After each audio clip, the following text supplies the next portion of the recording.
Assalamualaikum warahmatullahi wabarakatuh. My name is Fakhirah binti Muhammad HAPIZI, metric number UDE2011. Culture is a way of life for humans.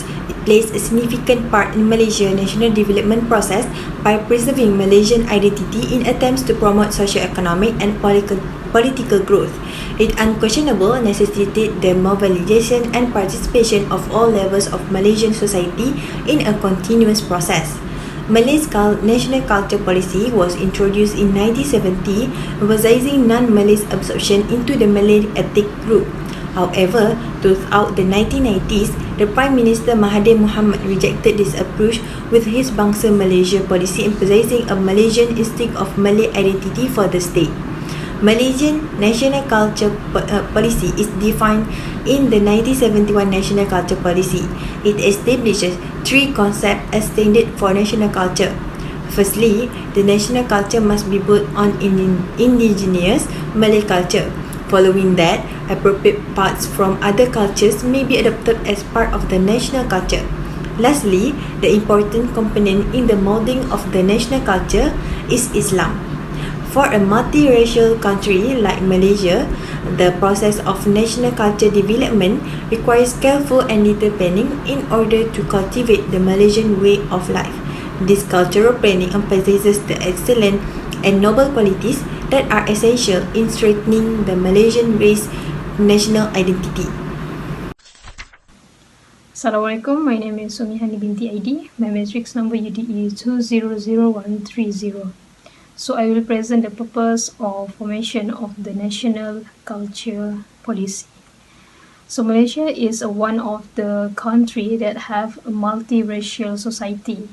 So of course there are many challenge for the government to strengthen multiracial unity in one country. The national culture policy was formed in 1970 after the trauma incident on 13 May 1969, which is the declassified on Malaysian riots. So basically, NCP is used as guidelines to create a united Malaysian race and to sustain the national identity at the international level.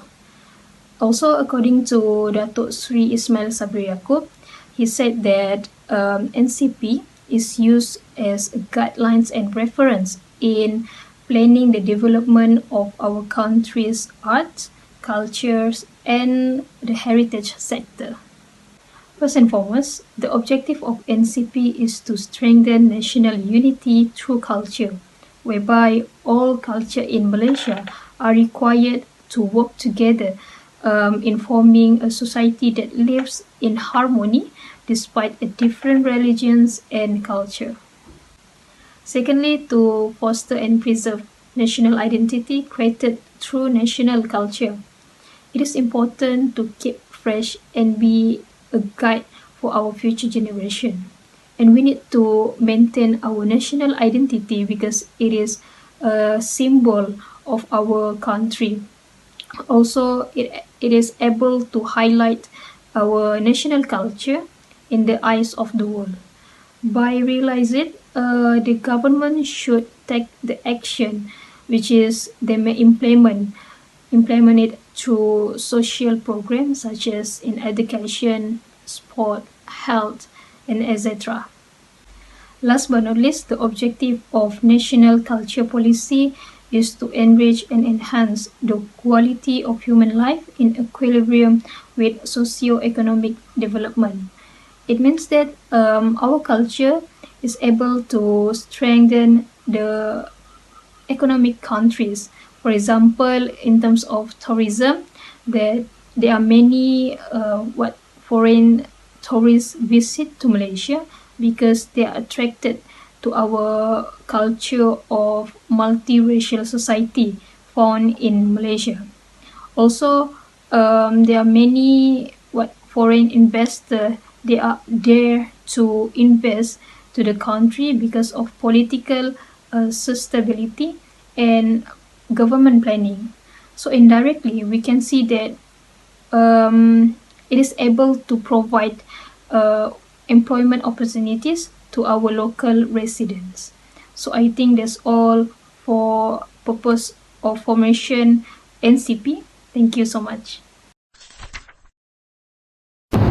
Hello, hi, Assalamualaikum warahmatullahi wabarakatuh. My name is NURFARAH NAJIHAH binti NASRI and I am from UDE20 Session 2. My metric number is UDE200106. Okay, now I will talk about positive feedback.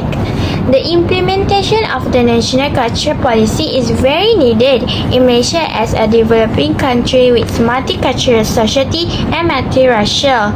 This policy can be a guideline in shaping as well as creating a nation that is a united Malaysian race and maintaining the national identity among the international world level.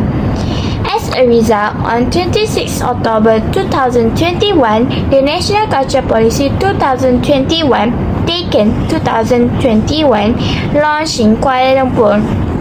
The Prime Minister of Malaysia, Ismail Sabri Yaakob, said over the past 50 years, various achievements in arts, culture and heritage have been recorded because of the National Culture Policy.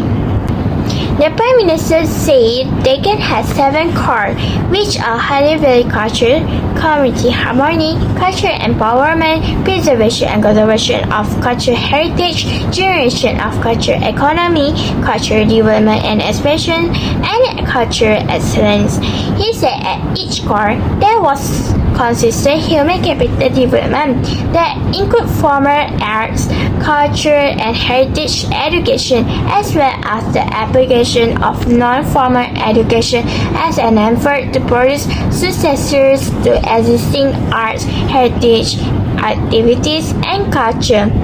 Other than that, Ismail Sabri Yaakob also said that the sector had great potential to generate the economy in the past. For example, in 2017, the income was recorded of 542 million compared with 585 million in 2019. Thank you. Assalamualaikum, my name is IZZATI binti MUSTAFFA. My matrix number is UDE201172. Today I want to present about the negative feedback of national cultural policy. National cultural policy is a social policy introduced by the government, create a sense of national identity to instill the values of unity among Malaysians of different race. With the existence of national identity, racial unity can be created by sharing the same national culture. However, in the context of Malaysia's pluralistic society, the introduced national cultural policy is seen as less effective in building racial unity. This undoubtedly provides negative feedback on the government's effort to achieve the 2050 vision for the country's transformation, which emphasize the unity of the country, multi-ethnic society without regard to a difference in different aspects. The first negative feedback is due to cultural difference in the country multi-ethnic community, because the existing is a major challenge in realizing the concept of the nation state. They convey a negative perception of multiracial society. This because in pluralistic society, people are concerned about the cultural susceptibility of their respective races. They believe the implementation of the national cultural policy would eradicate the traditional culture of their race. Therefore, the government effort to strengthen the spirit of solidarity through cultural exchange have not had the desired effect, as the society is still enlightened. In short, the mentality of the society which is more concerned with the right and identities of the respective race, which is more concerned with the right and identity of the respective race, has influenced the implementation of the national cultural policy, making the effort to create a Malaysian nation difficult to achieve. The next is the racist-based political system that exists in Malaysia. It refers to the state, the political system that fight for the right and ideology of the respective races. This is because most of the existing politicians are seen to be more inclined to fight for the right and privilege of their respective races, as if denying the importance of national identity as a medium that creates a spirit of unity in the context of a plural society. This can be seen when the existence of United Malays National Organisation UMNO and the All Malaysian Party Islamic Party PAS, which represent the Malays, and the Malaysian Chinese Association MCA, and the Democratic Action Party DAP, which represent the Chinese. The Malaysia Indian Congress MIC and several parties represent indigenous community in Sabah and Sarawak. Racist politics is very dangerous in the effort to foster unity, because race-based parties fight for interests for one race only. In conclusion, racial politics that fight for the interests of one race only of their respective race is major challenge in the effort to create a national culture inspired the national cultural policy. Thank you. Hello, my name is NURDIANA binti RIDZUAN from Section 2 with matric number UDE201105. The implementation of national culture policy gave many advantages in order to create a national identity for the multiracial society in Malaysia. First, the implementation of national culture policy was it can produce a process of interaction, identification, absorption, and acceptance of various elements appropriate to the basic culture region from the various elements of world culture. The creation of national culture of Malaysia is based on three principles set by government national cultural policy, which is first, based on indigenous culture of the region. Second, other cultural elements are appropriate and acceptable. Third, Islam has a significant role in the development of the national culture. Next advantage is to reduce prejudice between different culture. As can be seen, it's been a long time where people always have a prejudice towards other cultures because of the different ways people dress, food, skin color, religion, language, lifestyle, and etc. The way to make sure people learn about each other is during school sessions where the subject is discussed about the different culture. Lastly, the third advantage is the formation of a united nation. In Malaysia, there's population composition that consists of cultural and racial diversity. The harmonious relationship that established among these races will further strengthen the sovereignty and development of the country. The harmony that results from the unity among Malaysians is privilege and also an attraction for foreign investors to invest in our country. Thank you. Assalamualaikum, my name is SHAMIMI binti RANI. My matric number UDE201198. So I will talk about the disadvantages of national culture policy. The cultural differences of the multi-ethnic communities that exist in the country are major challenges in realizing the aspiration of the national culture policy. In general, culture is the whole way of life of a society, or the whole aspect of human thought and behavior that is inherited from one generation to another generation through the process of learning. However, the implementation of the national culture policy has created a negative perception among the multiracial community. This is because there are concerns among the plural society regarding the cultural sustainability of their respective races. They assume that the implementation of the national culture policy eradicated the traditional culture of their race. So there are disadvantages of national culture policy, which is culture in society that we can feel. Among them is the existence of strong racism among the respective races in Malaysia. This nature has a bad effect on a race because it can invite big problems such as fights between races that have occurred, such as the black incident that happened to the country on May 13 in 1969, where Malay and Chinese killed each other. Any abuse in the culture can also invite negative effects on society, such as superstitious practices used in the culture, which is obviously very wrong on the side of religion. Example of superstitious practices that are included in the culture are such as the practice of ancestral teaching that rely on the power of the spirit, thus allowing a person to fall into the valley of shirk. So there are some culture that are still practiced even though the practice of the culture is not found in the guidelines of Islamic teachings. However, there are still relevant cultures that can be practiced, but there are some cultures that are not relevant to be practiced. Following the trauma of the May 13 incident in 1969, the National Culture Policy 1971 was enacted in the country. On May 13, 2007, FMT published this classified document on the Malaysian riots of 1969, in which they provided a declassified official document from May 23, 1969, written only 10 days after the incident. It clearly shows that the National Culture Policy and the new economic policy of the emergent Malay ruling class were being drafted soon after May 13.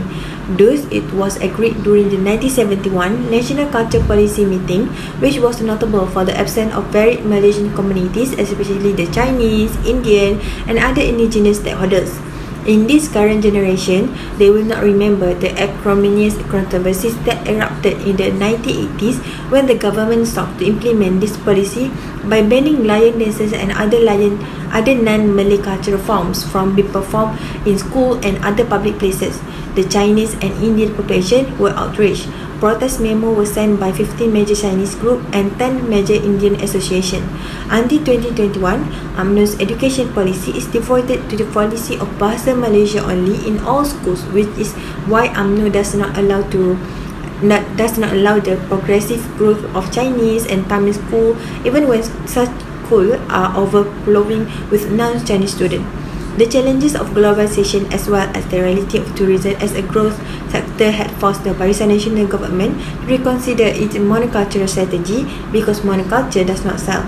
Tourists prefer the variety and charms that culture diversity offers and would not want to visit a country that imposes Islamic symbols and restrict the cultural symbols and expressions of the non-Malays. The Taipusan Festival in Patuke, for example, currently attract more tourists than a similar event in Tamil Nadu. Similarly, some Chinese festivals such as the Nine Emperor God and Hungry Ghost festivals are celebrated in a bigger way here in Malaysia than in China or Taiwan. Culture evolved, and one of the critical lessons of the National Culture Policy conflicts of the 1980s was the foolishness of claiming exclusivity for one dominating culture. Nonetheless, the UMNO-dominated state has not abandoned its uncultured national culture policy, and teeny Napoleons emerge from time to time to reimpose it. For example, we recently witnessed the fuss over the Malaysian Film Festival Award, which marginalized non-BM film. Congratulations to Malay filmmakers like Afdalin Shauki for saying truth and mocking this clearly devised policy. The Selangor government chose to remove multilingual road sign in 2018 without providing any explanation or reason. In Johor, the municipal council sparked outrage when they demanded the removal of Chinese store signage that had been stamped onto the shop pillars for almost 100 years. It is timely for real artists to speak out against the National Culture Policy's restrictive definition of the culture. The fact that the director of Tanda Putra is one of the few filmmakers who support finance BM-based awards is not coincidental. During the 1980s, there were also writers such as the late Saleh Ben John who bravely stood up to the National Culture Policy and its practice of awarding Malaysian Literature Awards solely to works written in Bahasa Malaysia. Hello, my name is Turun Nada Syazliana binti ZAINUDDIN. My matrix number is UDE2011. I would like to explain about my part, which is budget and other related issue. Culture is a form by society, and each individual freedom to express culture is a basic right. The government policy is founded on humanitarian ideals, and the government seeks to defend people's right to engage in cultural activities while also building a network of public support for the government cultural initiative. On 5 June 2020, the government invests a total of 2,025 million in arts and culture industry in the National Economic Recovery Plan Penjana, intended as a proof of the government supports for the future of this industry. As a result of the COVID-19 pandemic, the government has also developed this plan to promote the country arts industry to the higher level. In 2017, the government launched Cendana, a national agency for the promotion of the cultural industry. In 2021, Malaysian Finance Minister announced a RM50 million commitment from the national budget to ensure the arts and cultural industry sustainability. Over 93% of workers in this business have lost their job as a result of the epidemic, and over 70% have lost their only source income. As a result, more than 5,000 cultural arts practitioners will be able to profit from this fund. As a result, this financing will be able to help the arts and cultural industry, which have been hit hard since the outbreak. Inter-ethnic conflict is nothing new, and the difficulty in resolving is one of the reasons why it persists until today, especially in the multiracial culture country. Because of disparities in viewpoints and origin of the government has difficulty. This miscommunication can often result in violent behaviors of certain parties, prolonging the settlement process. Inter-ethnic conflict arises when ethnic group fights for political, cultural, identity, and religious justice. Ethnic organizations that push individuals to do things like will undoubtedly be disappointed. Relations between races will also be damaged and shattered as a result of this. Malaysia is a multiracial country with its own language and educational system, as evidenced by the presence of dominant races such as Malays, Chinese, and Indians. As a result, Malay parents choose to send their children to national schools that use Malay as the medium of instruction, while Chinese and Indians prefer to send their children to vernacular schools that use their mother tongue. Races will be apart, and as a result, an inter-ethnic interaction will be limited. One of the reasons of the current inter-ethnic conflict is a desire to protect the mother language and a lack of faith in national schools. That's all for me. Thank you. Assalamualaikum warahmatullahi wabarakatuh. My name is Fakhirah Alina, matrix number UDE201135, and I'll be presenting recommendations. For recommendations, we thought that we would give opinions on two programs that have already been conducted by the Ministry of Tourism, Art and Culture, MOTAC, and give another two more activities for the transformational program. So for the first point is the 162 programs for Wave 2021, and this was a plan devised by the Ministry of Tourism, Art and Culture to boost the country's image and visibility internationally. So they launched a program called Strategic Plan 2021 to 2025, which includes collaborations with industry experts through programs that will contribute to the socio-economic development, industrial competitiveness, and valuable asset recognition. So for this plan, it consists of 162 programs that will be conducted online and offline throughout the year 2022, and it is said that 12 of the 162 programs will be in conjunction with the Wave 2021. So an example of a successful program that was included in the Wave 2021 is the program Main Aswara Zapin 2022, which consisted of primary schools, secondary schools, and universities, that was hosted on the ASEAN level, where Indonesia, Brunei, Thailand, Singapore, and Malaysia are the hosts. So our opinion on this activity is that it is an excellent motive, because we can expand our culture across ages and people to other countries, as well as learn cultures from other countries as well.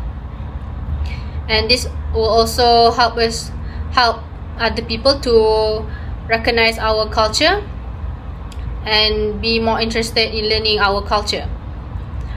Moreover, this is also a good way for our generation to be taught, as well as continuing our rich culture, arts and history, because if it is not shown or practiced among our younger generations, it will cease to exist. Moving on is the 1971 National Culture Policy. So for this point, this was formed because of the incident that happened in 1969 on May 31st, where there was a terrible war between the Malays and Chinese. So because of this incident, many races suffered, and this was due to the British invasion that separated all races, mainly the Malays, Chinese and Indians, back in the days through various types of labor, such as Malays in the agriculture sector, Chinese in the business sector and Indians in the mining sector. So due to the division of labor, this causes all races to have lack of knowledge of the culture as well as knowledge in other sectors in labor. So this policy was formed to protect the Malay rights, but this has also caused a problem as due to the rights focusing on protecting the Malays, it has caused other cultural activities to be prohibited in the country. Such examples are the lion dance as well and other non-Malay cultural activities. And due to this has caused disputes between the Chinese and Indians as with the Malays. Another example of prohibition is that the regression of Chinese and Tamil schools due to the Bahasa Malaysia only in the education policy.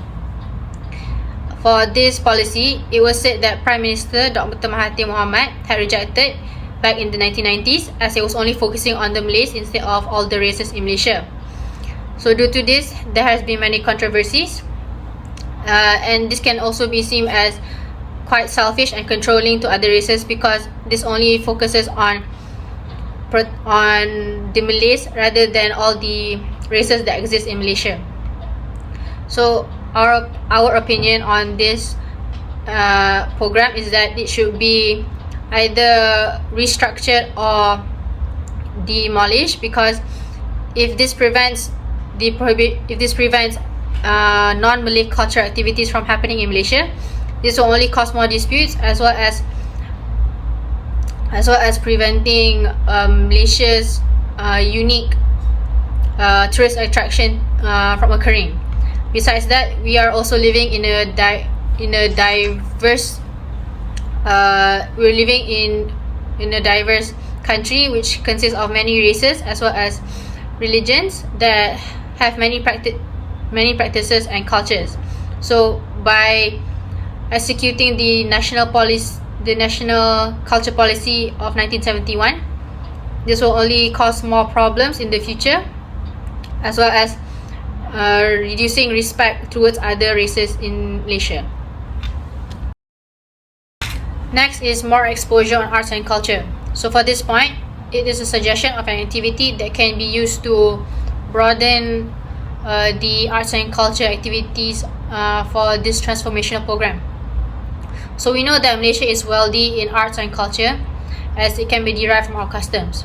So instead of just having the knowledge of our customs, why not mold it into other forms of art such as paintings, potteries as well as films and production. This is because our younger generations are more into the latest trends as well through our technology, and this has caused lack of knowledge in the minor races in Malaysia such as the Kadazan Dusuns in the Sabah and Ibans in Sarawak.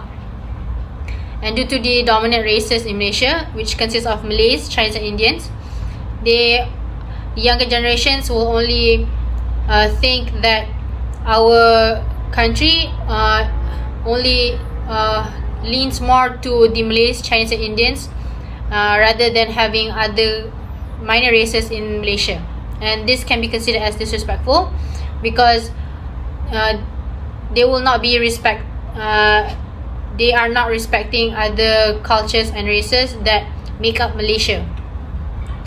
So what the Ministry of Arts and Culture can do is that they can introduce the minor races through films and productions such as the movie Jagat that storytells about the Indian communities that searches for a better life whilst a development rapidly happening in the country, and also encourage artistic people into joining the arts to produce more artistic pieces such as paintings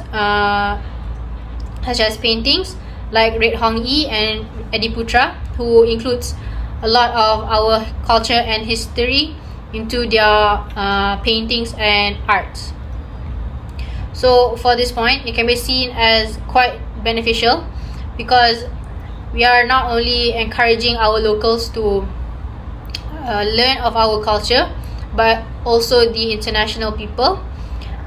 Furthermore, we can also attract more locals as well as internationals into visiting our country and learn more of the various races in Malaysia. For the last point, it is to increase promotion of tours for tourists and locals. So when we visit a country, it is known that many people will use tour guides to help the tourists into navigating the country so that they can be introduced to not only the histories and the landmarks, but also expand their knowledge on the country itself. So for example is London, where we can see that are many tour guides that tour the city of London for the tourists through their renowned double-decker red-colored bus.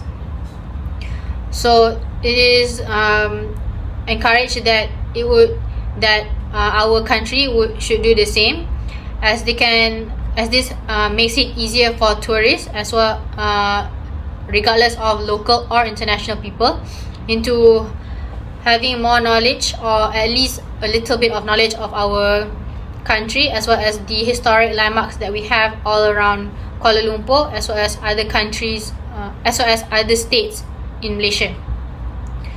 So rather than focusing on international flights, where there have been many demands for flights that travel outside of Malaysia, the Ministry of Arts and Culture as well as Tourism should encourage more agencies to service their department into promoting better and bigger promotions of the tours that can be held in all around Malaysia, so that locals will be interested in learning about our culture, and this can also help in attracting foreigners, as if the locals are focused into traveling our states more, this will help the foreigners into being intrigued by what Malaysia has to offer. Therefore, this also can be considered as a good business for not only Malaysia, but also for the agencies that service in touring, in providing services that are to tour the tourists to our various cultures. What we can conclude from this report is that we should learn to appreciate the various ethnics and religions that exist in Malaysia. Due to the lack of exposure, there have been many disputes arising currently, and this can be threatening towards a peaceful and harmonious ruling in our country. Therefore, the government should be mindful of the actions taken, as unity can easily be destroyed if initiatives are not taken seriously. And as a developing country, we should take arts and culture as an advantage to bring revenues, as well as strengthening the unity amongst ourselves. And we should also encourage our peers to learn more of our arts and culture, so that it can be further appreciated in the future, as well as reduce further conflicts.